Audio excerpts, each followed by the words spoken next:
Todos los estudios, todas las encuestas demuestran, somos un país que discrimina. Ese es uno de los temas centrales en un México social que busca la equidad. Para iniciar, los invito a que veamos el siguiente reportaje y podamos enfrentar el reto de un país que discrimina por sexo, apariencia, por preferencia sexual, por discapacidad, por origen étnico. Es el tema en el estudio de México Social. La discriminación en México tiene múltiples rostros y nombres. Desafortunadamente sigue siendo un grave problema asociado no solo a la pobreza, sino a complejos procesos de exclusión. Las cifras son elocuentes. 80% de los indígenas son pobres, 85% de los discapacitados trabajan en el mercado informal. 2 de cada 3 adultos mayores se encuentran en rezago educativo, mientras que 8 de cada 10 mujeres han enfrentado violencia de género. Diversos sectores sociales discriminan movidos por prejuicios contra grupos vulnerables, ya sea por cuestiones de pertenencia étnica, color de piel, talla o modo de vestir, género, preferencia sexual, por condición de discapacidad o por edad. En el México del siglo XXI aún es común utilizar la palabra indio para denostar a personas de piel morena o para implicar que la persona tiene un menor valor. Esta circunstancia, sin duda reprobable, expresa una segregación histórica de las comunidades indígenas que explica, en parte, por citar solo un ejemplo, el rezago educativo de este sector. De acuerdo al Instituto Nacional de Estadística y Geografía, 22.2% de los indígenas mayores de 12 años no cuentan con escolaridad. Padecen la misma exclusión las personas discapacitadas mayores de 12 años, pues 26.4% no ha ido a la escuela. 28.4% tiene estudios de primaria incompleta, solo 17.9% tiene primaria completa, 3.3% logró ingresar a la secundaria y solo 6% logró un grado de educación superior. Mayores de 65 años de vida viven una discriminación magnificada. De acuerdo con el Coneval, 45.7% de las personas en tercera edad son pobres y la mayoría carece de seguridad social o de una pensión digna. Las personas que forman parte de las comunidades de la diversidad sexual y las mujeres en general todavía son víctimas de actos discriminatorios. 8 de cada 10 mujeres ganan menos que sus contrapartes masculinas, aun cuando desempeñen trabajos iguales. Estos datos obligan a pensar en la necesidad de construir una nueva cultura para la inclusión, la diversidad y la tolerancia ante la diferencia. Hace 10 años, el país construyó una institución para enfrentar la discriminación. Después del proceso que lideró Gilberto Rincón Gallardo, que llevó a una asamblea y a múltiples líderes a plantear que había una agenda invisible que era necesaria incorporar, la discriminación. A 10 años del CONAPRED, me da mucho gusto recibirte aquí en el Estudio México Social. ¿Cuál sería el balance que podrías hacer? ¿Logramos avanzar? Mira, yo creo que los números que acabamos de ver, las cifras, son muy expresivas del tamaño de los pendientes que tenemos en materia de igualación, de igualdad de trato, de igualdad de oportunidades, de combatir todos estos sistemas de desigualdades que van formando una cultura y estructuras también discriminatorias en el país. Sí hemos avanzado, reformamos la Constitución en 2001, creamos la ley federal, hay 22 leyes estatales hoy contra la discriminación, hay una gran cantidad de contenidos antidiscriminatorios en muchas leyes, como la reforma de la Ley Federal de Trabajo, quizá es la última que tiene una muy potente cláusula antidiscriminatoria. En 2001 se reforzó sustantivamente con la reforma constitucional en materia de derechos humanos y hay instituciones, hay políticas públicas, hay acciones afirmativas. Todo eso sí no lo teníamos hace unos años y ha permitido, por ejemplo, aunque no haya ido exactamente a la par, que las mujeres vía las cuotas de género tengan hoy espacio en los puestos de decisión política. Pero tenemos rezagos muy impresionantes, rezagos culturales, porque estamos, creo, en un proceso en donde el país está entre el México que quiere ser, un Estado democrático basado en derechos humanos, y el México que no quiere dejar de ser, un país de privilegios establecidos en cada uno de los hogares, de las comunidades, de las empresas, de los subsistemas que tiene nuestro país. Nos resistimos, digamos, a pagar los costos para tener los beneficios de un Estado de Derecho. Y eso se ve en la falta de modificación aún de las estructuras más profundas de la desigualdad. La desigualdad sigue estando ahí y claramente, como se ven los datos, siempre tiene una afectación mayor para los mismos grupos de población. La desigualdad socioeconómica y la desigualdad de trato tienen una relación simbiótica, una relación perversa, que que no hemos logrado romper, de tal manera que la falta de acceso a bienes, derechos, libertades, servicios en general, siempre afecta de peor manera a los mismos grupos. Nos dice, Ricardo, que hemos avanzado, sin duda el marco legislativo, pero la enorme complejidad del proceso discriminatorio sigue estando ahí. ¿Cómo lo observas hoy en día, en 2013, estos procesos profundos que hacen que, pese a los cambios legislativos, incluso de algunas instituciones que asumen, privadas o públicas, esta agenda, no hemos modificado, o sí hemos modificado estas conductas que empujan a excluir, rechazar a los otros, los que son diferentes? Es muy interesante, yo también coincido que habría dos modos de verlo. Por una parte, en un momento cuando recordaste a Gilberto Rincón Gallardo, me ha tocado transitar desde la Comisión Ciudadana de Estudios contra la Discriminación, luego coincidimos en la Comisión de Derechos Humanos y ahora en el CONAPRED, ¿no? El Consejo Nacional para Prevenir la Discriminación. Y en este sentido sí estoy convencida y además estoy con ustedes dos colegas que han asumido como propio el salir de la academia, de la reflexión y estar trabajando en incidir en un proyecto de educar a una sociedad para la tolerancia, para la no discriminación. En este sentido creo que ha habido avances y si uno compara las dos encuestas nacionales contra la discriminación, uno verá que hay reducción en efecto en términos tanto materiales como culturales, colectivos como individuales. Y sin embargo, lo que se señala y lo que tú misma planteas es cierto,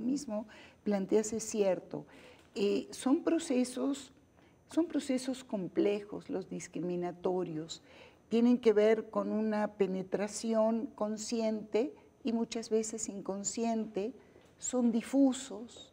No todos aquellos instituciones e individuos que discriminan lo asumen como tal. Muchas veces lo que hay es un eufemismo en el discurso donde se procura evitar, ocultar este acto de discriminación. Y en este sentido yo diría que sí, somos una sociedad desigual, somos una sociedad que excluye y lo hacemos tanto material como simbólica y culturalmente. Yo creo que tenemos un problema en lidiar con la diferencia, porque reconocer igualdad de condiciones al que es igual a nosotros, me parece que, bueno, es una demanda, se exige, pero el tema es reconocer al otro que es diferente y yo agregaría y diría, y saber que uno es diferente para el otro.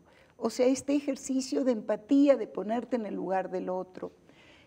Los datos, por último a tu pregunta, arrojan que hay un proceso histórico, social, económico, cultural muy denso, con el cual tenemos que tomar conciencia para combatirlo. Y por otra parte, la discriminación, como vimos que fue el film inicial que presentaron en este reportaje inicial, tiene muchos rostros. O sea, hay muchos modos de discriminar y muchos sujetos que devienen objetos de la discriminación.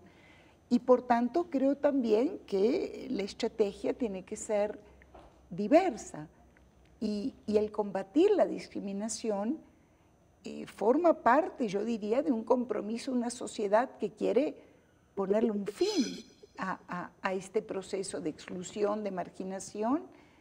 Y muchas veces lo que me queda claro también es que la diferencia en sí no genera un acto discriminatorio. Lo que lo genera es cuando uno subvalúa ese diferente, uno le atribuye características, bien lo veíamos, sean étnicas, religiosas, culturales, de todo tipo, que lo van marginando y él mismo internaliza ese discurso. Y va rechazando.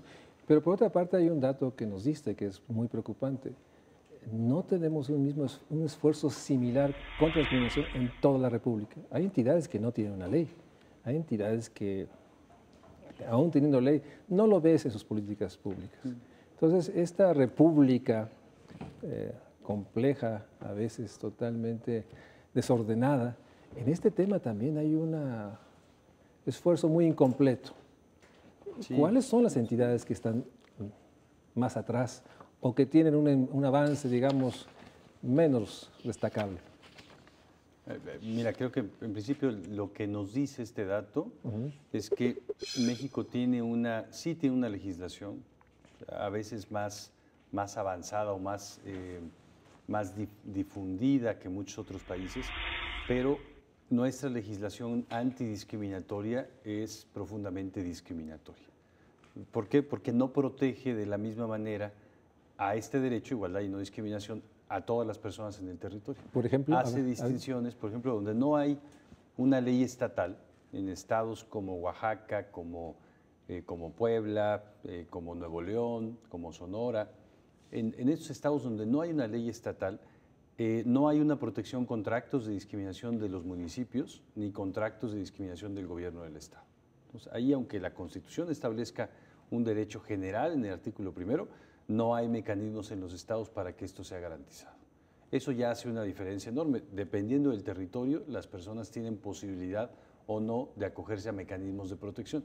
Y evidentemente también el Estado tiene obligaciones o no expresas para modificar sus políticas y también para hacer una revisión de la legislación, de una legislación que va muchas veces en sentido contrario de lo que dice la propia Constitución desde la perspectiva de la reforma en derechos humanos. Tenemos una legislación que se hizo en otro tiempo, con otros parámetros, con otra perspectiva y que va muchas veces en sentido contrario y que tiene profundos contenidos discriminatorios. Y que por otra parte también no permite articular esta parte de la discriminación privada, o sea, las empresas, individuos que discriminan, o sea, no solo es un gobierno o los gobiernos que no logran proteger de una manera equitativa a todos los grupos, sino también tienen menos capacidades para inducir un comportamiento.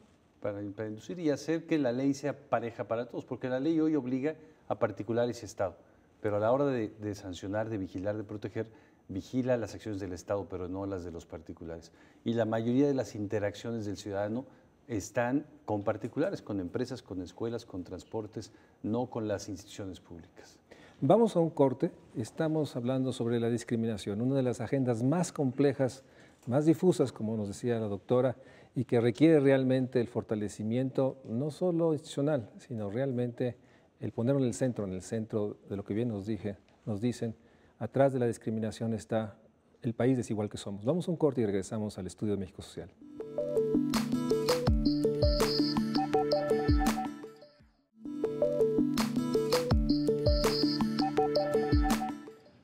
Hemos dicho que México es un territorio desigual en términos del marco legislativo, pero también la discriminación tiene expresiones muy desiguales. ¿Podrías ejemplificar esto? Sí, ciertamente. O sea, estamos hablando de exclusión social, exclusión étnica, exclusión económica, pero también tenemos formas de exclusión cultural, de discriminación religiosa y que expresan, digamos, procesos culturales de intolerancia que se han visto reducidos sin lugar a duda, como refieren los datos de las encuestas.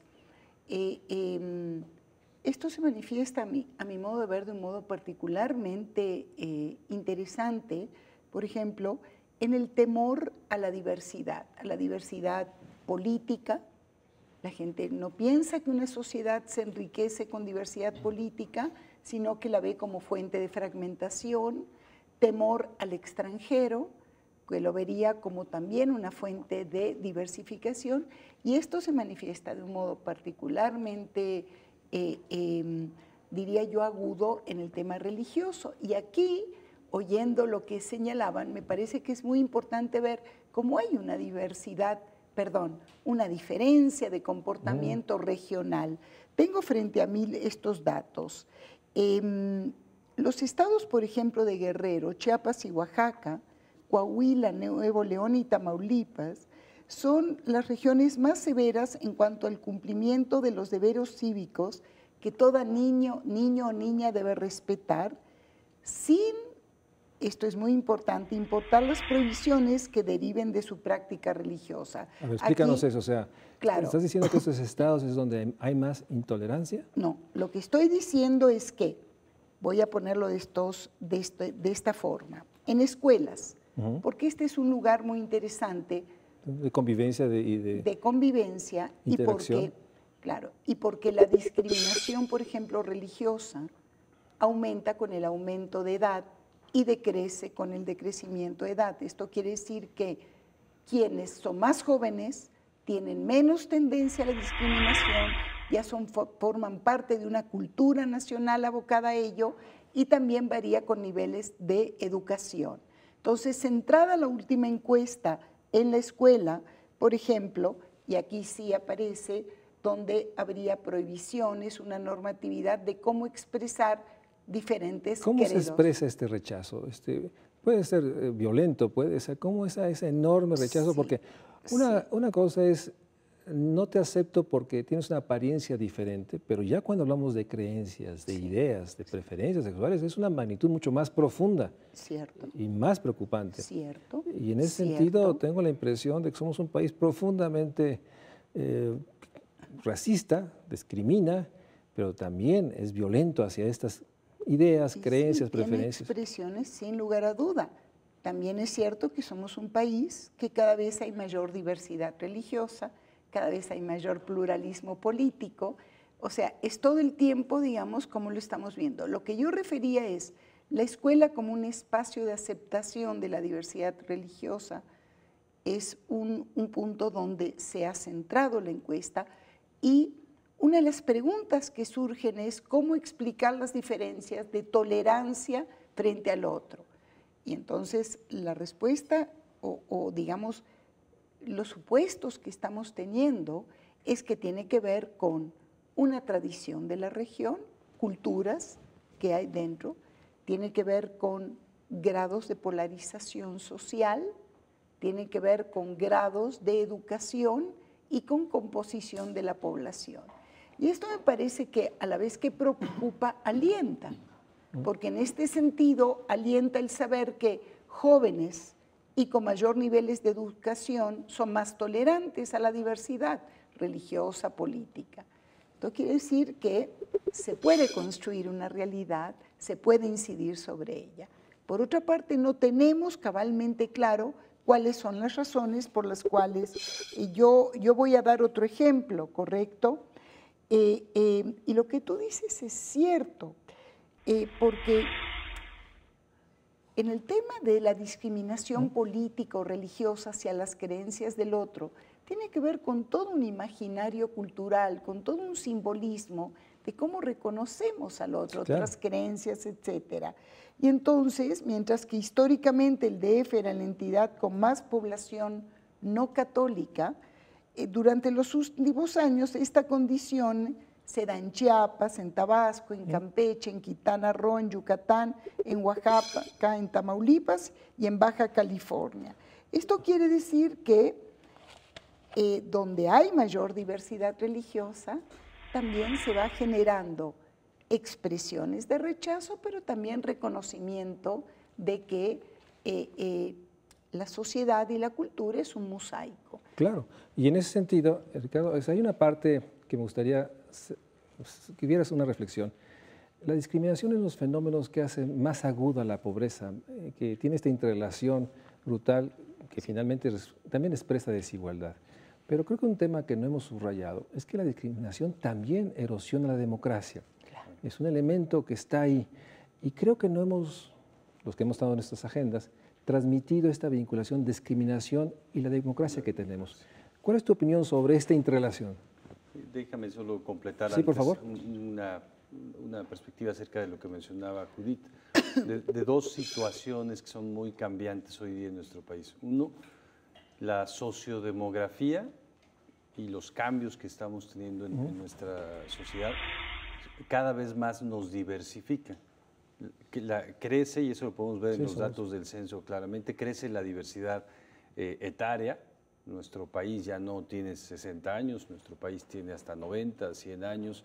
Crece la diversidad religiosa, crece la diversidad política, la diversidad sexual, la diversidad cultural. Ahora hay un reconocimiento de las lenguas, ha aumentado sustantivamente el número de personas que dicen hablar una lengua indígena, etc. La diversidad es un signo del tiempo y tiene una tendencia creciente. Igual la migración, la movilidad humana.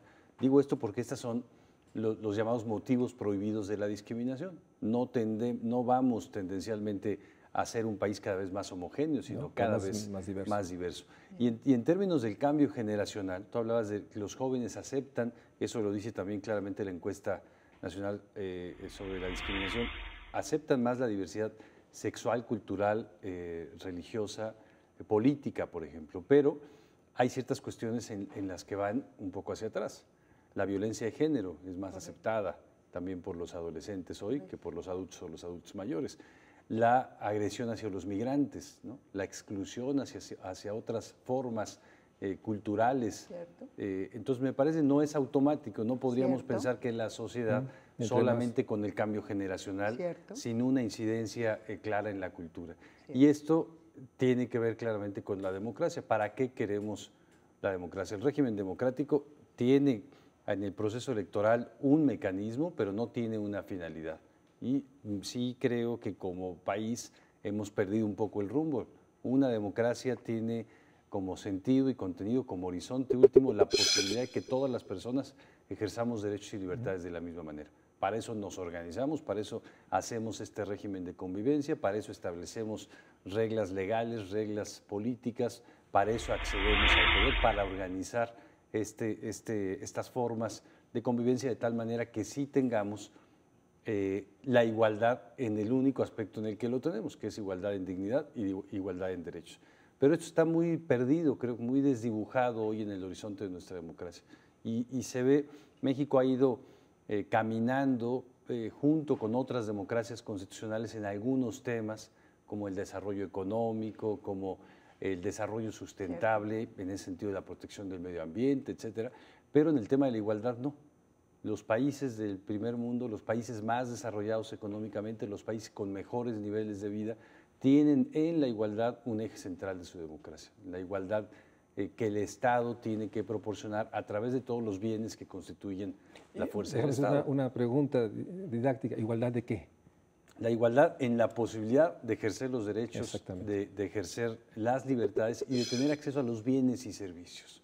Porque lo que hoy tenemos es una gran desigualdad en esto, que afecta todo, afecta el desarrollo de cada persona, el proyecto de vida personal, afecta evidentemente el nivel de vida adecuado, afecta la posibilidad del desarrollo de todos los derechos que están concatenados a un nivel de vida adecuado, desde la seguridad social, la educación, el trabajo, el empleo, la jubilación, etcétera, etcétera, etcétera.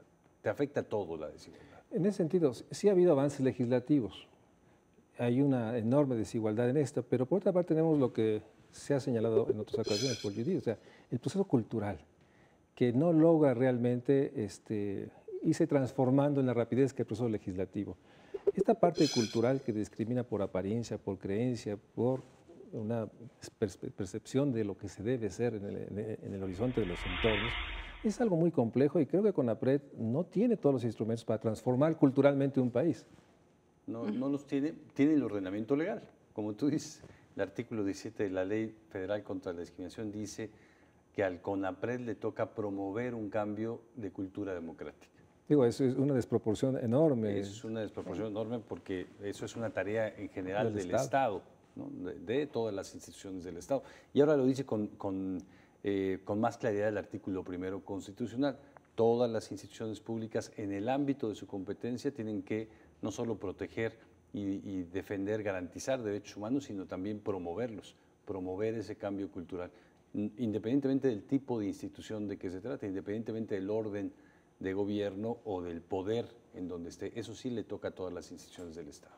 Y en ese sentido, yo creo que la tarea que tiene enfrente lo enfrenta con pocos recursos. Vamos a un corte y quisiera que me hablaras sobre las capacidades de CONAPRED, sus recursos, sus instrumentos, que nos dieras realmente si esta institución puede cumplir la ley que le dio vida. Vamos a un corte y regresamos a Estudio de México Social.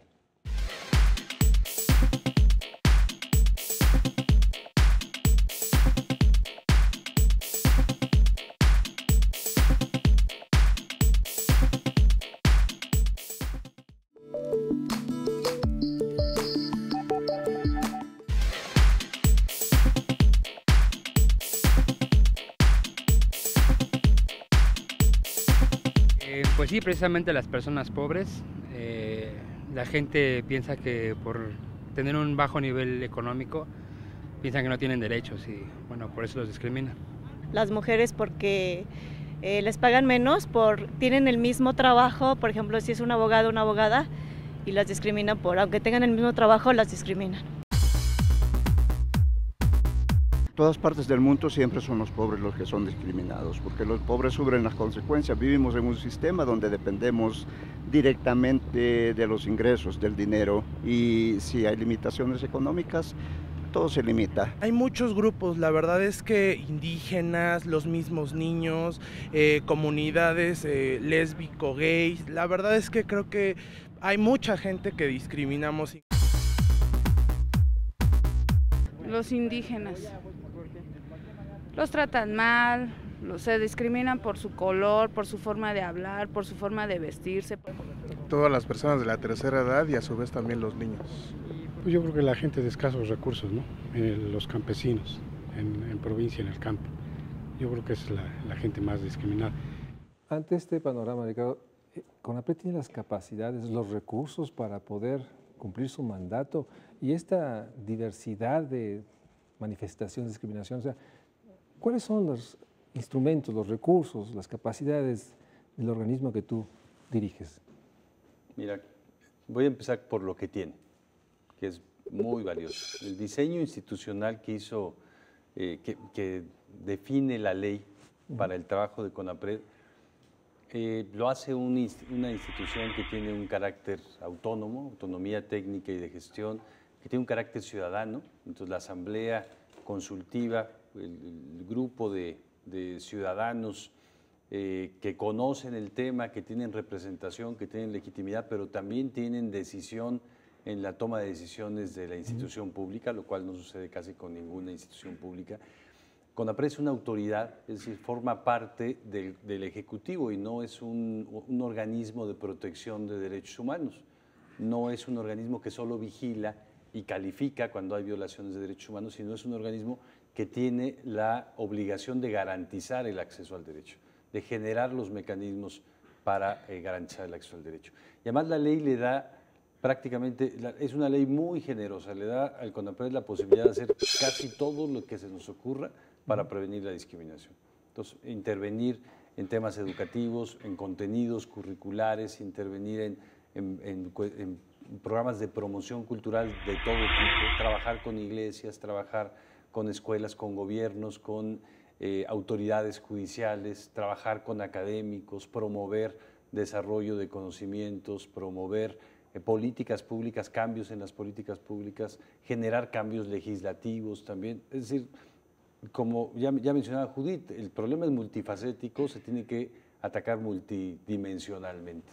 La discriminación está en todo y tiene que ver con, yo digo que es un poco a veces como el derecho al medio ambiente sano, porque los niños y las niñas hoy saben que tienen que cerrarle al agua y tienen que apagar la luz para disminuir el cambio climático, pero también saben que es necesaria el acuerdo entre los estados, ¿no? En el tema de la discriminación es igual.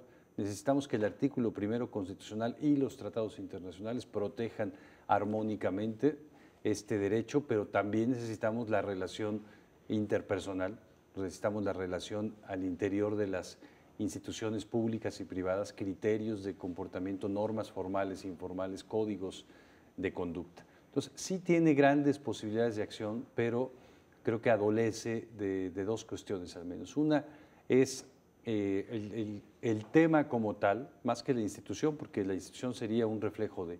El tema como tal no ha tenido hasta hoy, 10 años después de la creación de la ley, el espacio que tendría que tener dentro del Estado. Es un eje central para el ejercicio de todos los derechos. No está en el centro, digamos, de la política pública. No está en el centro, ¿no? No está en el centro de la política pública y a veces parece un asunto que solo tiene que ver con ciertas situaciones de algunos grupos de población, siempre minoritarios. Y cuando vemos los grupos que mencionaron en las preguntas, conforman la mayoría de la población. Eso falta, creo que hay una inadecuada comprensión de qué efectos tiene la discriminación en la vida de la sociedad, cómo desiguala a las poblaciones y cómo entorpece desarrollo económico, desarrollo educativo, acceso a la justicia, seguridad pública, cohesión social, etc. Y la segunda es la falta de recursos económicos, pero la falta de recursos económicos es expresión de la prioridad que se le da. El CONAPRED podría desarrollar mucho más cuestiones porque las posibilidades las ley las da, pero necesita más presupuesto, para ponerlo así. Necesita más presupuesto, necesita brazos operativos. También podría ser que si las instituciones públicas cada vez van más, sea un juzgado local, sea el Ministerio Público, sea la delegación municipal, asumiendo la responsabilidad que les toca, no tendría que ponerse tanto recurso en una sola institución. Pero para detonar esos procesos, así como hace falta la ley, también hacen falta procesos institucionales. Lo que está señalando es que la discriminación debe ser una política transversal y lograr que todas las instituciones, y creo que es uno de los grandes desafíos que tiene CONAPRED, ¿cómo logras la transversalidad con sectores tan duros, tan poderosos, tan estriculados, pues que no necesariamente lo asumen al interior, más allá del discurso? Entonces la transversalidad se convierte en un gran reto y desafío, me imagino, en el diseño institucional, no de CONAPRED, sino del gobierno. ¿Estarías de acuerdo? Del gobierno como tal. Y creo que en ese sentido hay una buena noticia. La ley nos ha dado este mandato durante 10 años. Ahora, tanto el Plan Nacional de Desarrollo como lo que ha expresado el propio contenido del informe de gobierno del presidente de la República, ahí expresa por primera vez que el Programa Nacional contra la Discriminación será un programa transversal, es un programa especial, es un programa que obliga a otras instituciones públicas, a dependencias del gobierno federal, y que CONAPRED es la institución responsable del Estado mexicano, no solo del gobierno federal, sino del Estado mexicano, para encabezar y coordinar las acciones en esta materia. Y ya vamos pasando entonces de lo legal a lo político. A lo político. Entonces eres una observadora y experta del tema. ¿Hay alguna experiencia internacional, alguna reflexión que crees que debería ser incorporada a esta realidad de un CONAPRED, que parece ser que, por lo menos en lo que nos han enunciado del Plan Nacional de Desarrollo, del informe, de una noción de que se requiere transversalidad? ¿Hay algo que podría subrayar como una experiencia o alguna norma que deberíamos adicionar? Bueno, voy a señalar una pregunta tuya que fue esencial, que es el nexo entre discriminación y democracia. Y un paso más, el nexo entre democracia, discriminación y Estado de Derecho. Entonces, yo creo que aquí sí un punto convocante, un punto convergente de esfuerzos es el compromiso con la construcción de un Estado de Derecho, lo cual reduce, diría yo, los grados de discrecionalidad de las políticas públicas. Entonces, en efecto, hay un ordenamiento legal, cómo traducirlo en políticas públicas y que ellas sean parte de una estrategia, una política de Estado que no varíe, digamos, de un modo tan abrupto sexenalmente, independientemente de quién llegue a gobernar. Entonces, esto me parece una primera experiencia, estados de derecho más sólidos, tienen recursos más fuertes para garantizar que la ley ordena, digamos, la convivencia social. En segundo lugar, creo que estoy de acuerdo, CONAPRED tiene un diseño institucional espléndido y en este momento nos queda claro que hay un Plan Nacional de Desarrollo que todos veríamos con expectativas de que pueda, pero también una sociedad civil que tiene que demandar una mayor participación. Creo que hoy, como bien ustedes han señalado, la realidad es más compleja. No solo la discriminación es un fenómeno complejo, la realidad misma toda, y en este sentido no es suficiente una política de un gobierno, no una política de Estado pública. Hoy la sociedad es parte de lo público es más amplio que lo político, y en este sentido me parece que es donde nos acercamos también al tema de culturas, al tema de este doble nivel donde puede transitar la discriminación, que puede ser un nivel de prácticas discriminatorias y otro nivel discursivo, más bien diríamos esencialmente cultural. Y esto me lleva a una tercera observación que es fuente de inspiración y de preocupación. Me parece que los esfuerzos hoy por hacer alianzas y pactos que rebasen el territorio nacional, que nos pueda ver que como región, América Latina, que un mundo transnacional, que tenemos ciudadanos mexicanos que habitan en Estados Unidos, que son parte esencial de la sociedad y de la cultura y la ciencia, que están en Canadá, en Europa. América Latina se ha extendido y esto poder capitalizar y tener realmente una legislación, diríamos, internacional o transnacional. Me parece que el ejemplo europeo en ese sentido es muy interesante. Por otra parte, seamos realistas, Europa tiene en este momento expresiones de racismo extremo, de discriminación violenta, de antisemitismo en el territorio europeo, que uno no imaginaba que se estarían dando en este siglo XXI. Entonces creo que es una alerta, digamos, de los diferentes ámbitos. Déjame bajar un poco el nivel. A ver, una persona que se siente discriminada o percibe discriminación, ¿qué es lo que debe hacer? ¿Cómo opera este proceso, digamos, de reclamo? ¿Tienen que ir? ¿Hay una página? Explícanos el proceso y cómo ustedes transitan entre el ofendido y buscar a quién es responsable. ¿Cómo puede una persona acercarse al CONAPRED y qué puede esperar de CONAPRED? Okay. Mira, nada más para acercarse hay dos cosas que tuvo que haber hecho y que hay que impulsar a que las pueda hacer a través de los medios de promoción cultural, de la educación, de la capacitación, de la difusión en medios de comunicación. Una es darse cuenta que está viviendo discriminación, porque vemos con toda claridad, y lo dicen los números, la población que sufre mayores desventajas es, digamos, en bloque la población indígena en nuestro país, es la población que menos presenta quejas, no solo por discriminación, sino por violación a derechos humanos en particular.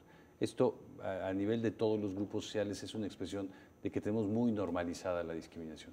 Y la segunda es no aceptarla, porque la tenemos tan normalizada que a veces sí nos damos cuenta, sí es un asunto que nos afecta, pero asumimos que es mejor aguantarla que no aguantarla, que nos va a ir peor, porque hay una gran desconfianza con el régimen legal, la impunidad es también una cultura enorme. Ahora si quieres continuaremos con el siguiente, pero... Termina, Okay. Vamos a definir el corte, quisiera que terminaras la idea. Las personas pueden, teniendo ya una posibilidad de saber presuntamente que son discriminados, porque nadie está obligado a conocer la ley ni el procedimiento, etcétera, pueden hacerlo telefónicamente, pueden hacerlo por vía electrónica, pueden hacerlo presencialmente. Lo que hace el Consejo es hacer la suplencia de la queja. ¿Documenta la queja? Decir, nosotros documentamos la queja. Entonces una persona va a las oficinas y nos puede llamar por teléfono, contarnos la situación. ¿Tienen ustedes delegaciones? Nosotros le vamos a pedir. Tenemos un servicio a nivel central que funciona nacionalmente, pero no tenemos delegaciones en las entidades federativas, también por falta de recursos económicos. Es una limitación grave porque la gente tiene que desplazarse, digamos. Yo me imagino que el interés es ir y documentar, esto me está pasando. No, la mayoría de las quejas las recibimos por correo electrónico y por teléfono. La gente las puede presentar así, y si hay necesidad de hacer desplazamientos y encuentros, es CONAPRED quien va. Entonces, ustedes documentan la queja y ¿qué sigue? Nosotros llevamos el proceso con la persona, institución pública o privada que es la responsable o presunta responsable del acto de discriminación, ya sea la aerolínea, la oficina pública, la escuela, el medio de transporte. ¿La pueden sancionar? O sea, ¿cuál es el proceso, digamos? Hacemos un proceso en principio de conciliación. Se trata siempre de obtener dos cosas, que obtenemos, sí podría decir la mayoría de las veces, más del 50% de las veces, obtenemos la reparación del daño, del tipo de daño que haya sufrido la persona, independientemente de cuál sea, y evitar la repetición de los hechos. Es decir, modificar lineamientos, establecer compromisos. ¿Y si no lo acepta? Si no lo acepta, hay dos posibilidades. Si no lo acepta y es una autoridad pública, nosotros podemos seguir un proceso administrativo, sancionatorio, y podemos emitir resoluciones por disposición que son obligatorias. Si no lo acepta y es un particular, hoy la ley no nos da ninguna otra posibilidad. Hay una reforma ya que está en el Congreso de la Unión muy avanzada, que espero este año va a estar aprobada, que nos permitirá tener el mismo rango de acción con los particulares que hoy día tenemos con las instituciones públicas. Vamos a un corte y regresamos con estas últimas reflexiones. O sea, ¿cómo logramos que CONAPRED tenga mayores capacidades, no solo para sancionar, sino para promover esta noción de que se está viendo una discriminación y que sí se puede enfrentar esta discriminación pues con éxito y con un beneficio para todos? Vamos a la última sección del programa, regresamos. La discriminación, la agenda invisible de la desigualdad y la pobreza.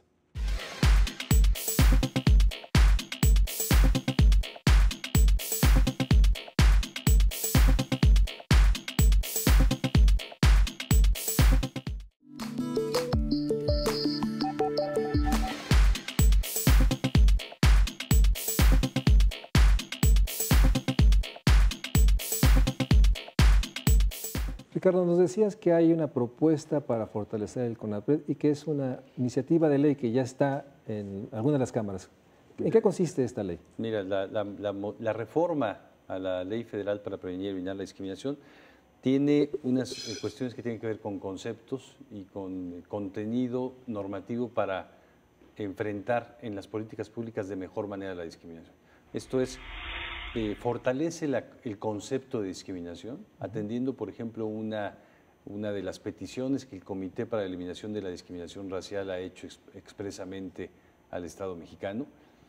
Le da la posibilidad de mejores acciones afirmativas e incluye una novedad en términos de políticas públicas que son las medidas de igualación, son medidas de nivelación, ajustes razonables, diseño universal, cuestiones que vienen ya en los tratados internacionales y que dan la posibilidad de generar políticas públicas de distinto tipo para tratar de disminuir las desigualdades, las brechas entre los grupos de población. También dentro de la institucionalidad del Consejo amplía un poco la Junta de Gobierno, incorpora la Secretaría de Desarrollo Social, incorpora al Instituto Nacional de las Mujeres, incorpora como invitado al Instituto Nacional de Migración, ya tiene otra serie de instituciones públicas ahí, aumenta los periodos del titular. Hoy día un titular es nombrado por 3 años y puede estar hasta 2 periodos de 3 años, ahora serán 2 periodos de 4 años. Y quizá la parte un cambio más sustantivo es en términos del procedimiento para el ciudadano, es que mejora y define mejor el proceso de recepción de la queja y de procesamiento de la queja, pero le da las posibilidades al CONAPRED de tener mayores facultades contra los particulares cuando el acto de discriminación es de un particular, que puede ser un comité de condóminos, que puede ser una escuela privada, que puede ser incluso una persona en lo particular, pero puede ser también una empresa transnacional. Y podrá haber en este caso también resoluciones por disposición, y ante el incumplimiento de estas resoluciones obligatorias, ya no solo medidas administrativas, sino sanciones administrativas. Se junta entonces este procedimiento que es no jurisdiccional, digamos que es un procedimiento de convicción, de conciliación, con el procedimiento jurisdiccional que seguirá en los tribunales administrativos. ¿Dónde está esta ley? ¿Ya se votó en alguna de las cámaras? ¿Cuál es? Ya la Cámara de Origen es el Senado, ya se votó, se aprobó por unanimidad allá, ya se aprobó por unanimidad en la Comisión de Derechos Humanos de la Cámara de Diputados y ahora está para aprobarse en el Pleno, esperamos en este periodo. Ojalá.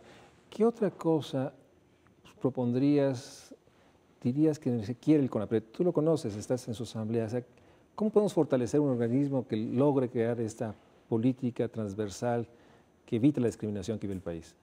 Bien, me dirijo a ello antes haciendo una observación, porque realmente yo creo que el esfuerzo que se hizo acompañando a Ricardo en toda la reformulación y en toda esta propuesta de reforma fue amplio, fue participativo, fue ciudadano, fue de especialistas, y yo sigo con mucha atención y cuidado un aspecto fundamental para mí en esta trayectoria que ha tenido México de incorporarse en un combate a las formas de discriminación, que la ley pueda mantener la condena diferencial a formas diferentes de xenofobia, racismo y antisemitismo, que ninguna de esas 3 expresiones sean canceladas. Esto me parece que es muy importante, que lo debemos cuidar.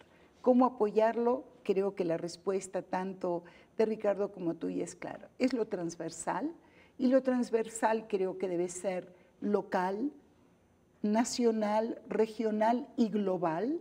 Creo que los instrumentos más fuertes que tenemos hoy es de pensar que el tema de los derechos humanos rebasa los territorios nacionales y que puede haber alianzas ciudadanas y sociales que puedan ayudar a que los estados lo asuman. Entonces, esto me parece clave. Segundo, en efecto, apoyo totalmente la visión que aquí se plantea. O sea, políticas exitosas necesitan recursos. Y en este sentido me parece que un modo de medir la voluntad política del gobierno va a ser la asignación de recursos. María Luis, tú hace un momento señalabas, está en los estados una representación de CONAPRED. Es cierto, los medios electrónicos nos permiten, pero también sabemos que hay muchas poblaciones ajenas a ello y que una presencia en los estados podría contribuir a un desarrollo mucho más fuerte. Entonces, creo que son todos estos niveles. Es el nivel individual educativo, es una voluntad de que el Estado reconozca, digamos, que no es el único poblador de la esfera pública, que en esta esfera pública hay una sociedad diversa y ya también. Quiero ser muy cuidadosa, la sociedad no la veo como fuente de tolerancia, la sociedad también es compleja, hay sectores tolerantes e intolerantes. Entonces creo que es un esfuerzo en el cual nos estamos reconociendo como un país realmente complejo, que le falta mucho por hacer. Y en ese sentido me preocupa porque en el próximo periodo, ojalá entre en el Pleno y ojalá se refleje en el presupuesto de egresos 2014. Esa sería una noticia que permitiría articular esta necesidad de una presencia transversal, pero también nacional, y tener mayores capacidades. Y creo que en ese sentido me gustaría saber cuál es tu perspectiva. ¿Sí crees que se logre votar y estar en el presupuesto? Esto seguramente ya pasó por la Junta de Gobierno y seguramente ya mandaste tu solicitud al presupuesto de egresos a través de la cabeza del sector. ¿Cómo ves esta parte? ¿Sí lograremos 2014 tener un CONAPRED con una ley, con instrumentos, con recursos? Mira, yo creo que es más posible. Me parece que hoy día la Secretaría de Gobernación tiene una visión, que es la cabeza del sector, tiene una visión más amplia del papel que le toca y entonces de los aspectos que tendría que fortalecer. Incluso lográndose esto, lo que me parece que no vamos a lograr ahora son las políticas públicas, que son las caras. Igualar a la población con discapacidad en términos de acceso laboral, disminuir la exclusión que tiene en términos de la educación, generar mecanismos de inspección laboral para evitar la discriminación hacia las mujeres en el ámbito del trabajo, mejorar y modificar el sistema de procuración, de administración de justicia penitenciario, para disminuir ahí las enormes brechas de desigualdad que hay por grupos de población, incluir en todos los sectores a la población indígena. Todo esto tiene enormes costos. En realidad la promoción, las propuestas que puede generar, incluso los mecanismos de sanción que necesita generar el CONAPRED van a ser siempre incompletos si no se hace esto en todos los ámbitos, porque todo lo demás, todas las acciones de la vida están divididas en un país con tanta fortaleza institucional como la nuestra en múltiples y a veces contradictorias y a veces enredadas tareas de las instituciones públicas, pero ahí están las responsabilidades y el reto fundamental es que los presupuestos vayan a disminuir las desigualdades. Me queda muy claro que no es solo un asunto de recursos al CONAPRED, sino se requeriría que cada una de las dependencias o responsables de programas incorporen recursos para esta agenda que nos has delineado.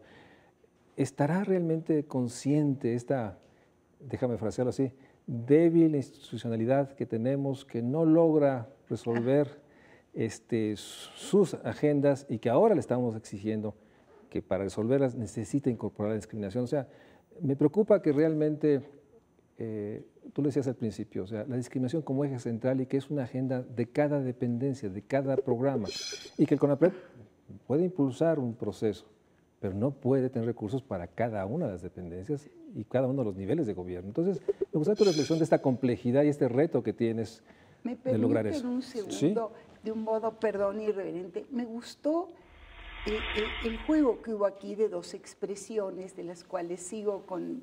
Uno fue el concepto de fortaleza institucional, el otro de debilidad institucional.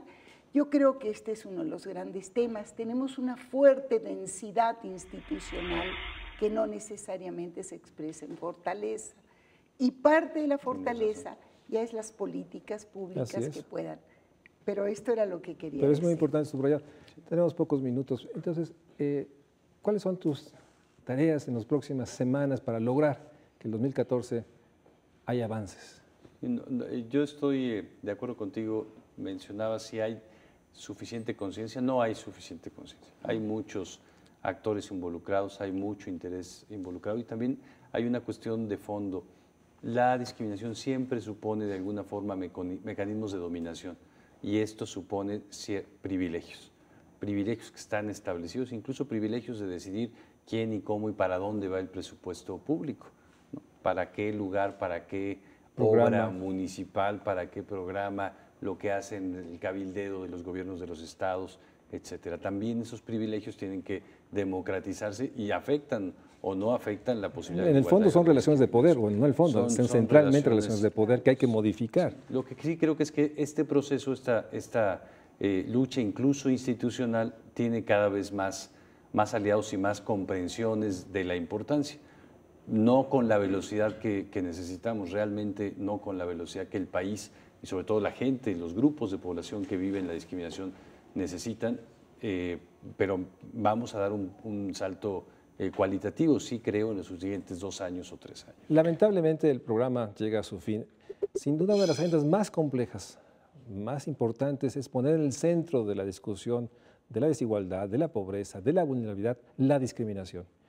Se ha hecho un recuento por los expertos de la complejidad, pero también una propuesta que nos alienta. Ojalá tengamos esta ley o reforma a la ley, ojalá CONAPRED sea un instrumento para construir una política transversal para la discriminación. Muchas gracias a los expertos, gracias por estar en el estudio de México Social.